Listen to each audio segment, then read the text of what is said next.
Boa noite, senhoras telespectadoras, senhores telespectadores. Mais uma vez estamos aqui no vosso programa Lemos, Ouvimos e Vemos, Não Queremos Ignorar, neste novo programa que tem como convidado o José Carlos Domingues, um amigo de alguma data que conheci nestas andanças do associativismo e que agradeço imenso em ter aceito o meu convite para estar aqui presente e para trocar algumas impressões comigo. Boa noite, José Carlos. Olá, boa noite. Beleza? Nós costumamos iniciar o programa pedindo às nossas convidadas e aos nossos convidados que comentem uma frase que está no nosso genérico e que é da autoria da Simone de Beauvoir e que diz que é na arte que o homem se ultrapassa definitivamente. Poderias comentar tu também, por favor? Claro. Antes de mais, quero agradecer o teu convite por estar aqui presente e também dar os meus parabéns a este projeto da Nova TV. Quanto a essa frase, concordo, claro. A arte desempenha um papel de permitir ao homem, com H grande, Obviamente. Mas é assim que ela escreveu, isso portanto está eu não... que subentendido, claro. Eu não podia alterar isso. Concordo, claro. A arte desempenha um papel muito importante enquanto meio de transcendência para o homem. Será uma das maneiras possíveis, efetivamente, do homem atingir algo que o ultrapasse, ou mesmo que seja só um vislumbre. Ok, obrigada. Sem dúvida. O livro que tu escolheste não é um livro muito fácil, deu-me muito trabalho, mas claro que é um livro que eu gosto muito e que provavelmente as nossas e os nossos telespectadores também vão aprender a gostar. Eu queria te perguntar, primeiramente, como é que tiveste contacto a primeira vez com o livro? Eu tenho um querido amigo meu que costuma dizer, e eu subscrevo perfeitamente, que às vezes não somos nós que que procuramos o livro, é o livro que vem ao nosso encontro. Será que neste caso também foi assim? Poderia dizer que sim, sim. A maneira como conheci este livro, como de facto ele veio ter comigo, foi... Estava a ler um artigo numa uma peça, na revista Rua Larga, que deves conhecer, a revista da reitoria da Universidade de Coimbra, em que um docente da universidade fazia uma análise, uma releitura do edifício do antigo Colégio das Artes, com certeza conheces. Muita gente poderá não conhecer. É um edifício da alta universitária que fica ao lado do antigo hospital. Sim. Não é assim? É. E onde, imagino que seja desde os inícios da década de 90, está instalado o curso de arquitetura. E desde há uns anos também, onde estão instalados os estudos artísticos. E esse docente de arquitetura fazia uma análise desse edifício, partindo do ponto de partida e dando como exemplo um dos uma das noções que estão explicitadas neste livro, nomeadamente a noção de contemporaneidade no artigo, no ensaio, o que é o contemporâneo. Já iremos falar dele. E foi assim que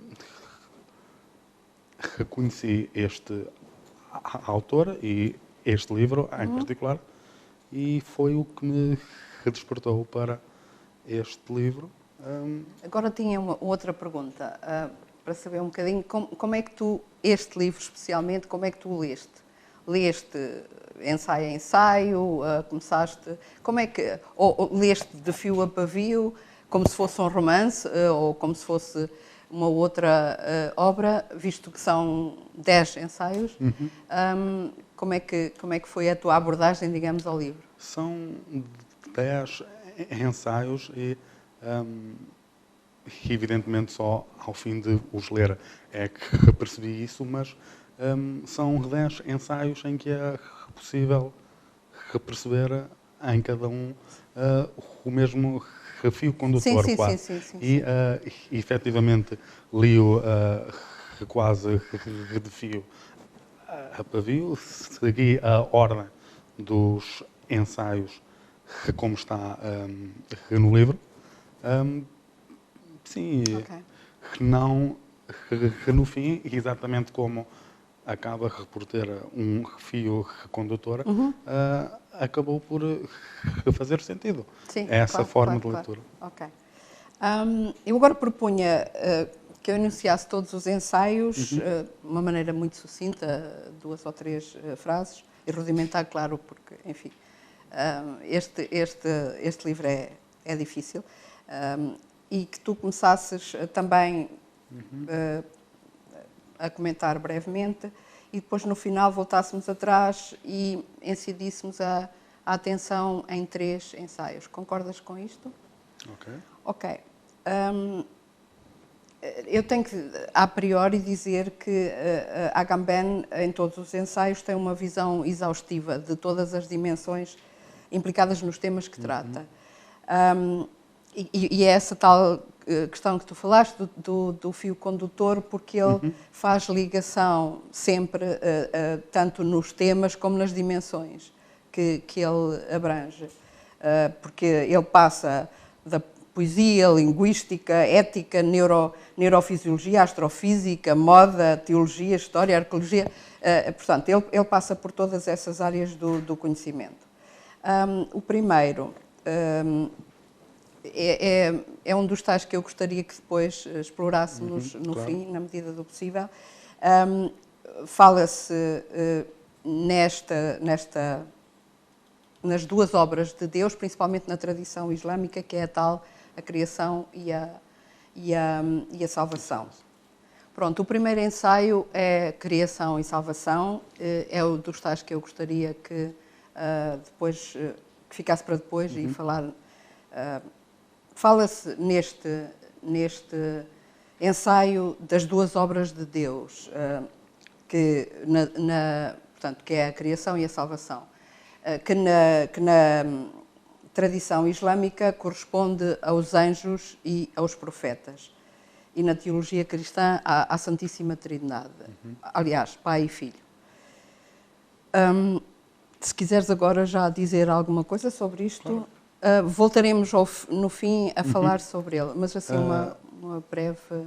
Eu penso que não poderia haver ensaio mais rebelde para iniciar este livro, também todo ele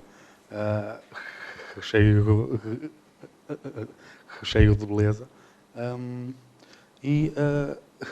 Referiste aí tanto a tradição islâmica como a cristã. Acho que é também uma das características especiais de Agamben que se refletem neste ensaio em particular, que é o facto de muito facilmente citar tanto exemplos da tradição islâmica como cristã, judaica. como judaica também. Sim, ele faz isso nos vários ensaios. Faz isto muito facilmente e de uma maneira que se liga Sim. muito bem. E mesmo em todas as dimensões ele também faz isso. Claro. Quer dizer, em todos os ensaios, como que há um recapitular. Ele acaba por ir buscar coisas que já disse noutros e voltar a adquiri-las, digamos, e dar-lhe uma outra perspectiva. O tal fio condutor também. Okay. Exato. Eu diria só agora, para terminar esta breve introdução, que não só essas duas obras, Criação e Salvação, são as obras de Deus, da divindade, como são também a obra humana. A obra humana assume também essas duas dimensões. Ok. O segundo ensaio é o que é contemporâneo, exatamente essa questão. Não o contemporâneo no sentido que normalmente nós lhe damos, ou seja, o contemporâneo do meu tempo, a pessoa do meu tempo, mas aquilo, citando fazendo uma citação de Friedrich Nietzsche, que é uma das pessoas que ele referencia muito, contemporâneo é o intempestivo.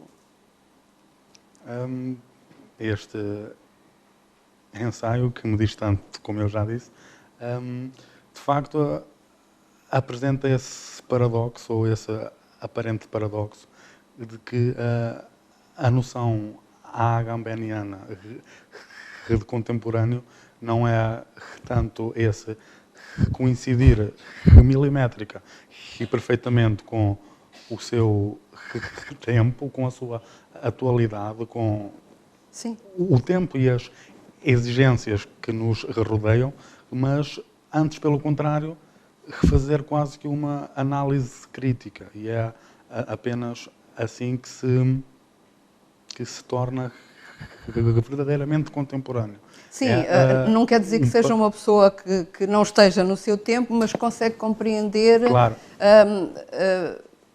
factos e de tempos passados, tanto e prever quase até um bocadinho o futuro. Portanto, é essa pessoa que tem essa capacidade de estar nos vários tempos, digamos. Aliás, como uma célebre repassagem que bem diz, o passado é já um prólogo. Exatamente. Ok. Agora vem um que também te é muito querido, acho eu, que se chama Capa. Cá por ser a letra grega. Sim, a letra grega, e que se refere essencialmente a Kafka, e para isso utiliza também as duas obras de Kafka, quer dizer, ou explora mais as duas obras de Kafka, que é o Processo e o Castelo. Bem, eu não li o Castelo e não espero ler. Tive que ler literatura alemã, o Processo, e francamente Kafka não é propriamente um autor que eu escolheria assim. Ok, sei que contigo é. Mas, portanto, em que ele que introduz duas figuras que não deixam também de ser sintomáticas e também, ou seja, paradigmáticas mais, que é o calumniator, que também começa por capa, e o agrimensor, que não é, portanto, mas que o calumniator é o autocaluniador, portanto, a pessoa que se acusa a si própria, que não precisa de processo nem nada disso, e em Kafka é toda essa engrenagem. Aí que vem o processo. Exatamente, daí que veio o processo, que não era processo nenhum. Que não é. Exatamente, e depois o agrimensor, que é aquele que define os limites. Pronto. De facto, este ensaio, que é um ensaio duplo, eu diria, articulado em dois momentos distintos, para além dos parágrafos que em Agamben são relativamente individualizados. Neste ensaio é como que houvesse dois subcapítulos e que de facto explora uma parte central do universo kafkiano. Estas duas obras estão emblemáticas e propõem, de facto, uma releitura de todo esse universo kafkiano à luz de uma releitura do nome dos protagonistas desses dois romances. E as implicações que essa releitura, essa nova teoria acerca do significado desse capa, essa letra tão singela e que por muito tempo se achava que era uma referência ao nome do autor, Kafka, que na verdade não, e há uma leitura dessas significações. Na verdade não, quer dizer, acaba por estar quase, quer dizer, acho que é um bocadinho implícito, quer dizer, o protagonista chamava-se Joseph K. Portanto, implicitamente, quer dizer, acho que Kafka se reproduz muito bem nestes livros, quer dizer, é muito dele que está ali. Não, claro, mas e acho que ele podia ser muito o seu autocaluniador. Claramente, é aí que se pretende chegar. Ok, e mais uma vez, Agamben faz todo este espargate das dimensões, ou seja, entra mais uma vez na política, na jurisprudência, sim, nestas coisas todas, portanto, ok. O seguinte é da utilidade e dos inconvenientes de viver nos espectros. Achei muito interessante, gosto muito deste. Ele também tem tido vários contactos com a arquitetura, ele leciona numa escola de arquitetura, apesar de ser filósofo, ou não apesar, é filósofo, mas deu aulas, não sei se ainda dá, aulas numa faculdade de arquitetura. Neste caso ele fala de Veneza, numa altura em que esteve em discussão Veneza poder ser, ou poder alojar uma Expo, que seria a Expo 1974, portanto, a anterior à nossa. Que, por acaso, através de muito movimento cívico e principalmente também de um arquiteto, Tarfudi, acho que ele se chamava, que fez... Que apontou para essa questão de Veneza não ser própria para alojar um evento destes. Portanto, ele neste ensaio define o que é o estágio de espectro e utiliza uma coisa que eu acho muito interessante, ou define uma coisa que eu acho muito interessante. Portanto, o estágio de espectro é o estado depois da morte, quando o cadáver se decompõe. E ele utiliza uma coisa que eu acho interessante, que é se liquefaz. Quando o cadáver se liquefaz. Acho interessante. Podes tu acrescentar alguma coisa? De facto, a Agamben tem tido várias ligações à arquitetura, que, como bem disseste, foi até há pouco tempo professora no Instituto Universitário de Arquitetura de Veneza, precisamente. Penso que, de momento, é professora numa escola universitária suíça, penso. Hoje ele vive na Suíça. E esta relação com a arquitetura... Ele exilou-se. Encontra-se, por exemplo, também no ensaio anterior, em que, de facto, o agrimensor, que é o que está encarregue de medir e fixar os limites, de novo uma religação com o espaço, com medição do espaço. Ok. O Diz. que este ensaio me relembra é um pouco as questões do património, Sim. como imagino que sejam muito próximas do autor, nomeadamente alguma dualidade, algum antagonismo que haveria no início, há 200 anos, 100 anos, um pouco uma luta entre partidários de diferentes ideologias, de diferentes defensores de várias correntes, nomeadamente John Ruskin, em Inglaterra, e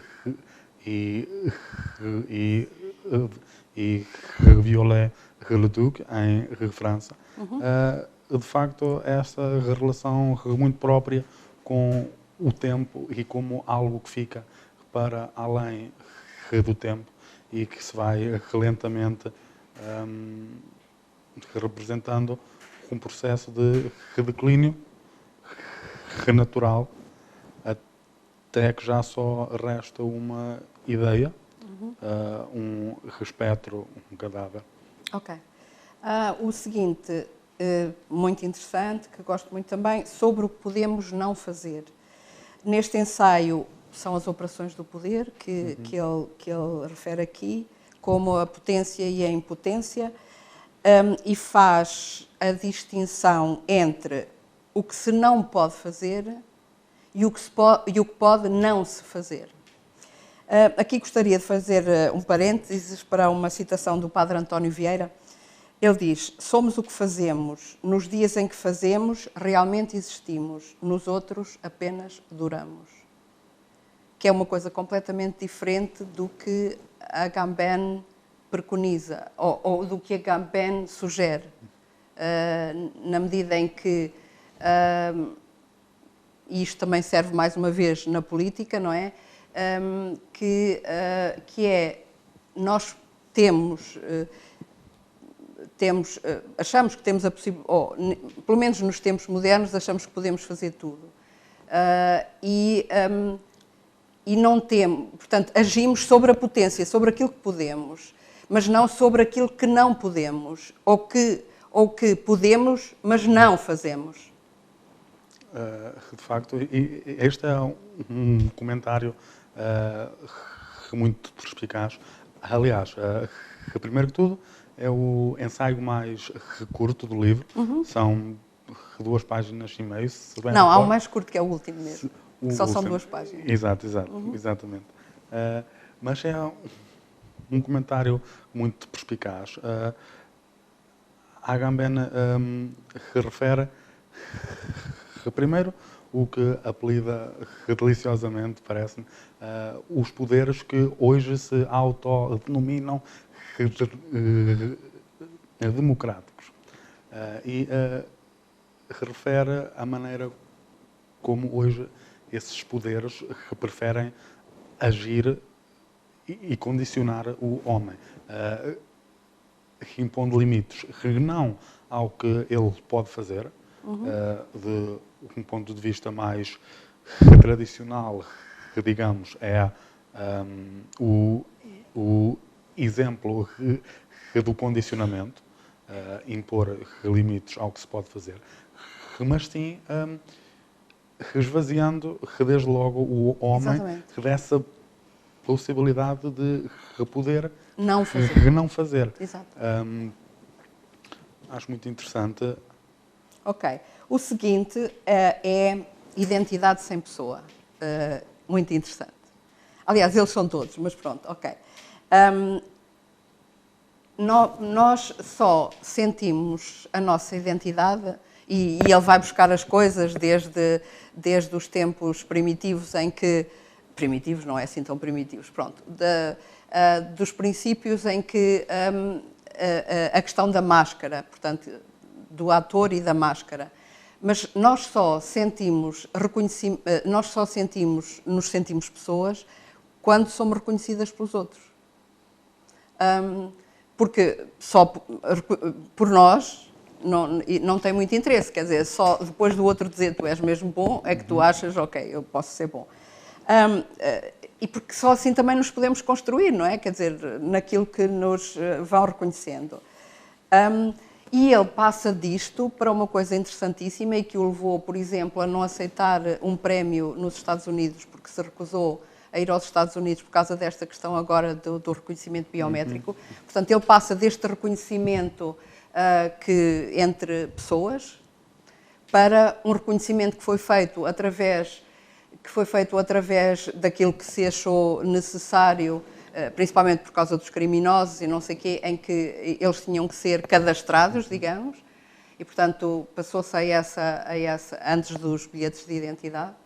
Portanto, principalmente faziam isso com escravos e com prostitutas, que era muito difícil saber quem é que eles eram, porque tinha, principalmente então, mulheres medi-las e não sei o que, era um bocado complicado, parecia um bocadinho estranho para essas pessoas, passando a este reconhecimento biométrico, ou seja, agora o homem é mais ou menos transparente, portanto, sabem tudo sobre nós e cada vez mais nesta questão agora de tu passares por um scanner e ver se tu tens alguma prótese ou qualquer coisa assim, pronto. Não é esse tipo... Quer dizer, deixaste de ser pessoa, esvaziaram-te, porque agora estás resumido a uma conta bancária, ao teu bilhete de identidade, aos teus gostos aqui ou acolá, portanto estás exposto completamente, deixas de ser tu e também a internet veio imenso fomentar isso na medida em que tu te tornas invisível, quer dizer,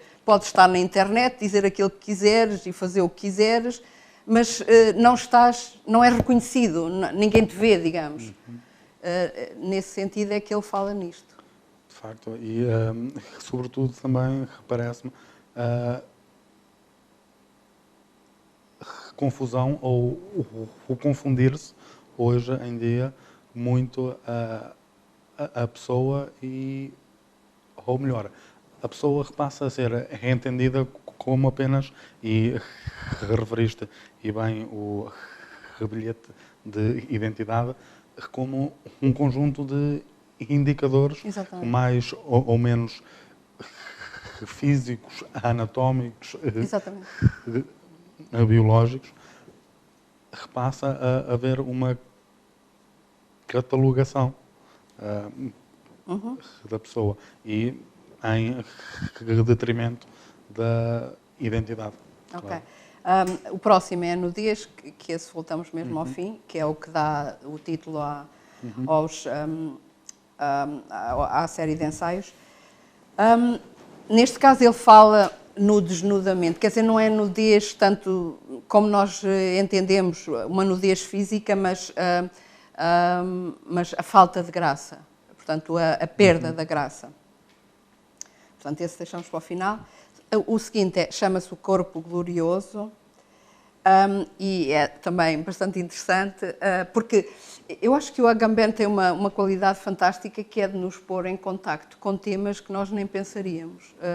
Portanto, neste caso, ele fala à natureza, fala da natureza e dos caracteres dos ressurrectos, ou seja, daqueles que irão ressuscitar depois do juízo final. Por isto, ele passa pelas diferentes dimensões e chega a uma conclusão interessante, pelo menos que eu não... Isto é assim só tirar assim uma coisinha do ensaio todo, achei interessante. Indo pela teologia, e principalmente até mesmo pela teologia, que ainda não explica muito bem estas questões, não é? Se tem intestinos, se não sei o quê, se têm órgãos reprodutores, o que é que vão fazer aquilo e não sei quantos. A questão dos dois sexos, quer dizer, se normalmente a mulher era um subproduto, porque foi feita da costa do Adão, não é? De uma costela do Adão. Portanto, se tiraram uma costela ao Adão, as mulheres são um subproduto dos homens, não é? Neste caso. Então, elas ressuscitam como mulheres ou como homens, ou pronto, como é que isto tudo se organiza? Quer dizer, há assim uma série de incongruências que a teologia ainda não conseguiu muito bem explicar e que ele vai procurando desmistificar até um pouco e que me parece muito interessante. De facto, ao longo do livro, de todo o livro, a Agamben faz aqui e ali várias referências a assuntos de cariz teológico e neste ensaio, bem como no anterior, a nudez, a teologia assume talvez um papel mais central. Sempre também permitindo um olhar muito acutilante quase sobre a sociedade contemporânea. Acaba todo o livro acaba também por ser um olhar sobre a sociedade, sobre Sim, sempre. a vivência Sim. em sociedade, sobre a vivência dos dias de hoje. Mas ele é inteligentíssimo a maneira como e torna muito perceptível todas organiza essas dimensões e como as interliga e onde é que as vai buscar. Claro, é uma pessoa que tem um conhecimento vastíssimo e, portanto, ok. Mas que desperta muito a curiosidade em perceber. Quer dizer, há aqui dois que tu me vais explicar, espero eu, que eu não percebi muito bem e que, portanto, deixámos para o fim e eu escolhi precisamente esses. Pronto. A seguir vem Uma Fome de Boi. Francamente, este não é o que me agrada mais. Ele aborda o tema da festa e da ociosidade, pegando no sábado dos judeus. Judaico. Sim, judaico. Portanto, dessa tradição judaica. É do que ele fala mais especificamente. Ok. E na santificação da festa. Essencialmente é essa a questão principal dele, porque acha que todas estas coisas se banalizaram imenso e que as pessoas... e ele chama a fome de boi porque é uma maneira... portanto, era uma expressão que se utilizava... histórica. Sim, que se utilizava para... e depois ele passa daqui para a bulimia e não sei o quê, ou seja, a pessoa encharcar-se e depois ter que vomitar, coisas assim. Perdão. Mas é nisso que ele fala. E, portanto, passa por todas essas áreas. E agora dava-te a palavra. Desculpa ter interrompido. Aqui, uma vez mais, renota-se a facilidade com que a Agamben usa exemplos que, à partida, são religiosos para... apenas como ponto de partida para um conjunto de análises sobre a vida, sobre, se calhar, até a vida mais mundana, que hoje chamaríamos mais mundana. É interessante os exemplos religiosos ou teológicos que poderiam, à partida, se calhar, afastar alguns leitores, mas eu penso que não, que consegue muito bem utilizar essa fonte de exemplos, de reconhecimentos, essa fonte para fazer analogias e daí expandir o tema, de facto. A linguagem não é muito simples, posso dizer, quer dizer, não é para toda a gente, imagino eu. Referes-te ao livro? Sim, no total, no total. Não, no total. Chegámos ao último capítulo, que por acaso até se chama o último capítulo da história do mundo, do fantoche, no fantoche ou em Deus. Neste ensaio ele trata os modos que temos de ignorar alguma coisa. Considera que a arte de viver é precisamente neste sentido a capacidade de nos mantermos numa relação harmoniosa com aquilo que nos escapa. Eu agora pedia-te que começasses por aqui, se fizesses favor. O meu critério destas escolhas para tu falares mais especialmente sobre 3 capítulos, 3 ensaios neste caso, este é um deles, advém da minha incapacidade de os perceber completamente. Portanto, por isso é que eu te pedia que fizesse então um comentário, já começando pelo último. Vou tentar partilhar mais em detalhe algumas das minhas impressões. Este capítulo é o mais pequeno, afinal. Exato. Só tem mesmo 2 páginas, mas mesmo assim não dá para eu perceber. Interessantemente, chama-se exatamente o último capítulo da História do Mundo. E aqui Agamben faz um pouco uma ligação ao juízo final. Isso usando... Ou para além do juízo final. Não era bem aí que eu iria já. Seguindo esse tal fio condutor que se desvenda ao longo de todo o livro, aparece aqui, reparece aqui uma vez mais aquele aparente paradoxo do não ser ou do não poder ser visto não como uma falta de algo, não como uma condição imperfeita, mas como algo perfeitamente válido em si próprio. Ou seja, sim. uma nova forma de ser, de poder, de fazer. Aqui faz uma referência, sobretudo, ao reconhecimento, à maneira de apreendermos algo, o que quer que seja, e de facto essa citação é muito central, mantermos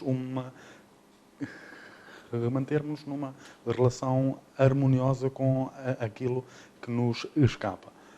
Porque não pode nunca deixar de escapar, lá está.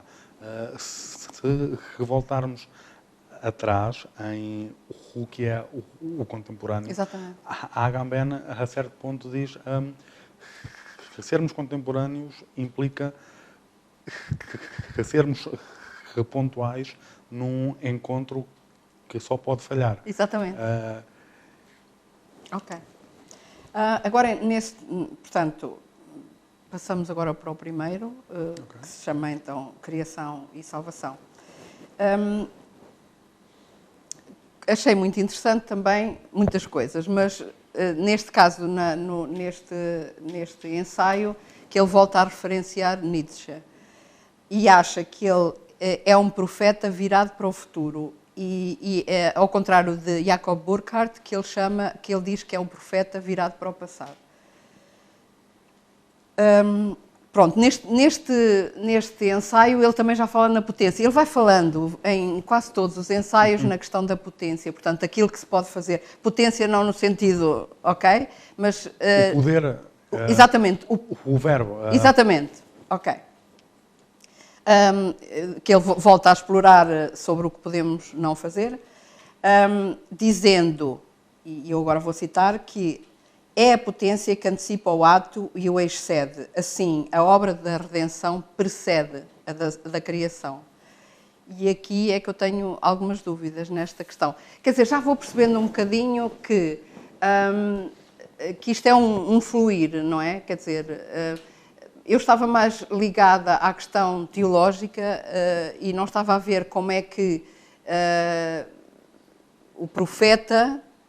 que seria o da criação... Intermediário. o intermediário, exatamente. Portanto, depois, quase qualquer um deles, tanto o profeta como o anjo, pode ser as duas coisas. Pode intervir tanto na criação como na salvação. Claro. Para já, eu, como já disse, e não posso deixar de repetir, este é um ensaio que parece-me extremamente belo na análise e na referência que faz ao homem. Que aqui eu penso que não se refere apenas a Deus, à divindade. Aliás, a certo ponto, Agamben refere que as duas obras divinas e, bem assim, humanas, são a criação e a salvação. Aliás,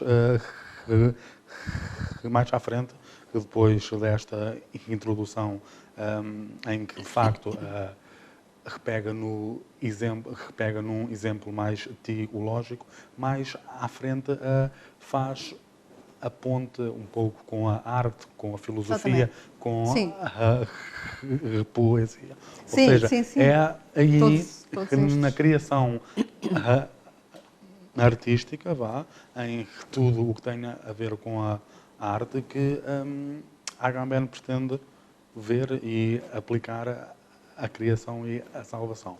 Sim, mas a questão não é tanto essa, é que uma antecede a outra. Sim, sim.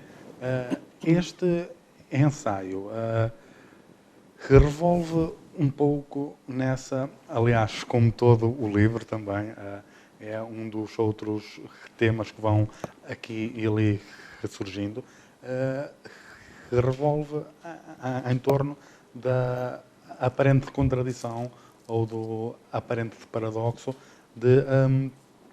da precedência estatutária entre a criação e a salvação e os respectivos mediadores. Nomeadamente, apresenta uma passagem de um comentador islâmico, além das profecias, Sim. a mensagem religiosa, que seja, e isto estamos a falar das três religiões Sim, sim, sim. monoteístas principais, Claro. ou abraâmicas, que se chamam assim, que desempenha também um papel muito forte o comentário dos textos bíblicos, dos textos sagrados. E a certo ponto há uma referência que ele faz a um autor, um teólogo, que penso que Charastani, que diz que e isto é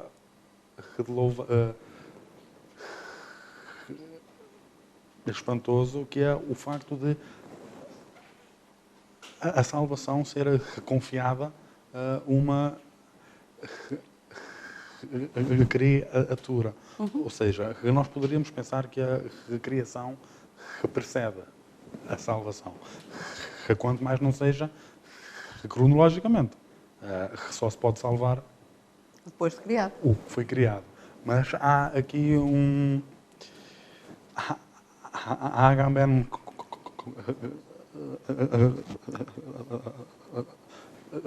como que vira o jogo e Sim, e no caso, expõe e revela ainda mais. no caso da religião cristã, ainda é outra questão, que é porque o filho é consubstancial ao pai, portanto, ou seja, é o Criador e o Salvador. Quando nós estamos habituados a ver o Salvador Cristo e